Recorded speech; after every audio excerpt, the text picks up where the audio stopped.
When my mom answered janitor to my soon-to-be father-in-law's question about her job, his whole family burst into laughter. A cleaning lady? That's as low as it gets, they said, mocking her. I was shocked they would make fun of my mother, who raised me on her own. I couldn't imagine becoming family with such cruel people. I told them coldly, let's pretend this conversation never happened. My name is Emily Yale, and I'm 26. I graduated from a public university with a degree in education and work as a high school English teacher. I live a pretty happy life. Today, I was excited to go on a midweek date with my boyfriend, John, at a nice restaurant he'd booked. Sorry to keep you waiting, I said as I arrived. You too, thanks for working so hard every day, he replied. John and I are the same age. He went to medical school and is now a resident doctor. We met in college and have been dating for 5 years. He's incredibly kind, and sometimes I feel like he's almost too good to be true. We've been through tough times, especially while studying for exams, but we always worked things out and supported each other. As I was finishing dessert, I noticed the restaurant seemed fancier than usual. Suddenly, John looked serious. My residency will be over soon, and medicine is a tough job, but I want to do my best as a doctor, with you by my side. Emily, will you marry me? He held out a ring. Tears came to my eyes as I looked at him. Thank you, I whispered, my voice shaking. I'm so happy. I believe we can support each other through anything. I accepted his proposal, thinking my mom would be thrilled for us.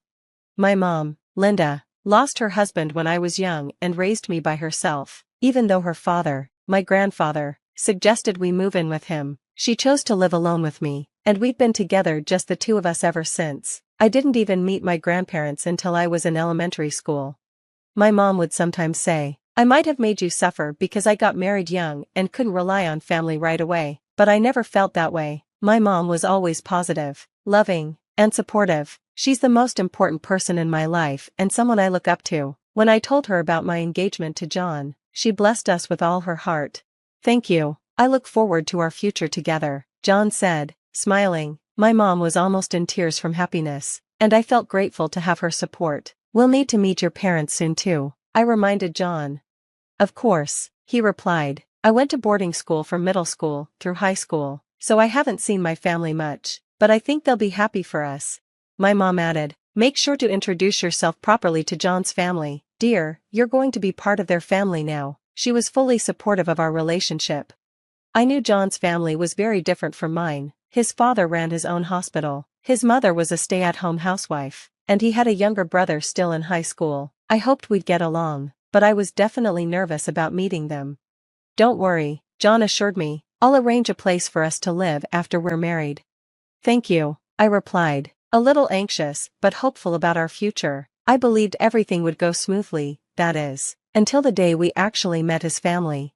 2 months later, we met at a fancy restaurant in a private room. John's parents and younger brother arrived a little late. When they entered, John introduced everyone. Nice to meet you all. This is my mom, he said. My dad runs an internal medicine clinic, and my mom is a full-time housewife. And this is my younger brother. He's a senior in high school.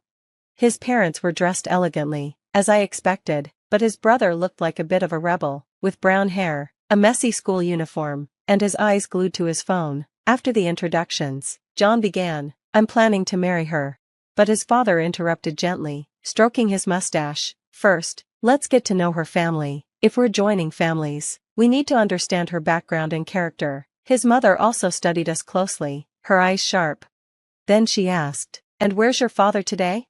I'd asked John to let them know that I came from a single-parent household, but something felt off. Their reactions weren't what I expected, and a sense of unease crept in. My father passed away when I was young, and my mother raised me on her own, I explained. John's younger brother wrinkled his face in exaggerated disgust and muttered, Really? A single-mother household? Unbelievable. This rude comment came from John's arrogant younger brother, who sat back with his legs crossed, showing a smug attitude. What do you mean, unbelievable? I replied, my voice rising. My mother raised me by herself, and I'm incredibly grateful to her. Watch your mouth and put away that phone, John scolded his brother, who turned away in annoyance. Then John's mother turned to me. You're a high school teacher, right? Yes, I teach English at a public high school, I answered politely, but right after I spoke, his family started sharing their blunt opinions. A teacher? We don't have any teachers in our family, and she's in the humanities, someone remarked. Isn't that unsuitable for our son? We always wanted him to marry a doctor's daughter, his mother said dismissively. A public high school teacher seems plain and probably doesn't make much money. Hearing this, I felt like I was in a completely different world. Even John's brother joined in, mentioning that he already had a recommendation for medical school. I was stunned by their comments, but John quickly defended me. She's a wonderful person, and she's committed to her work. Don't speak to her like that, he said firmly.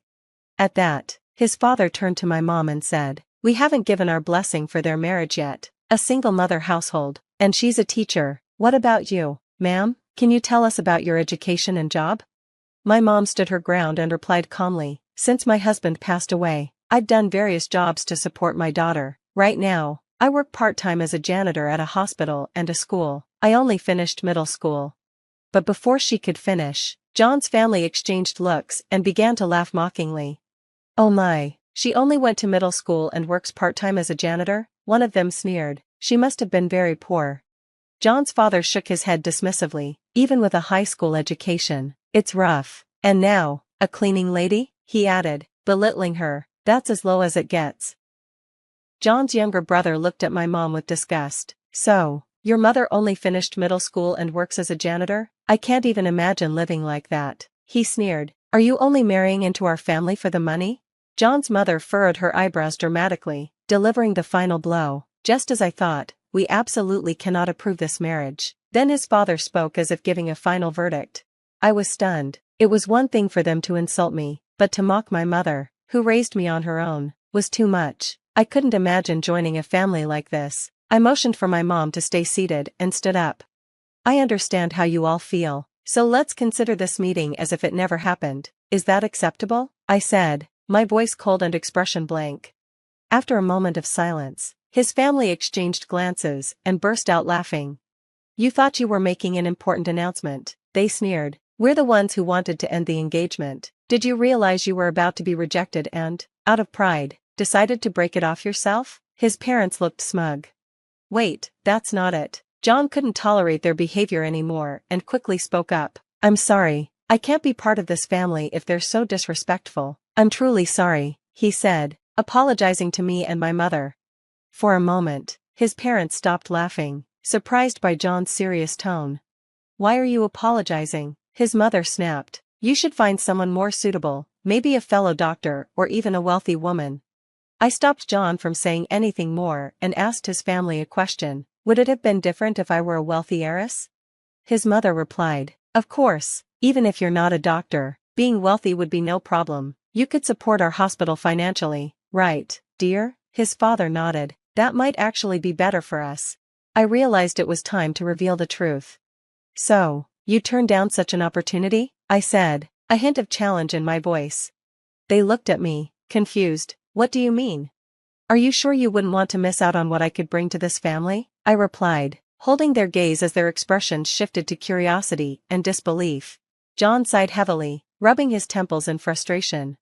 What's wrong? You've been acting strange, his father asked, clearly not understanding the situation. Did you even listen to their introductions? John replied, exasperated. Doesn't the name Yale mean anything to you? His father looked confused for a moment, then dismissive. Yale? No, why would I remember a name like that? John sighed and clarified. My fiancé's grandfather is the chairman of Yale Academy, the elite institution with schools from kindergarten to university, including a medical school and a hospital. His father's eyes widened in shock. Wait, that Yale?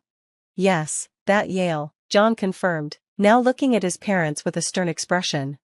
I took this opportunity to speak up. You're surprised? You thought I was lying because my mother is a janitor? Well, she is, but not in the way you think. They looked at me, puzzled. My mother works as a janitor in hospitals and schools. Yes, but I'm talking about Yale hospitals and graduate schools. She's undercover, observing the actual conditions in the schools and hospitals. It's part of a task assigned directly by my grandfather to ensure quality and uncover any issues. His parents were stunned. They exchanged worried glances and stammered. Why didn't you tell us something so important earlier? Maybe you would have known if you'd actually listened to what I was saying instead of making assumptions. I said coldly, but it's too late for that. You insulted my mother without knowing the full story.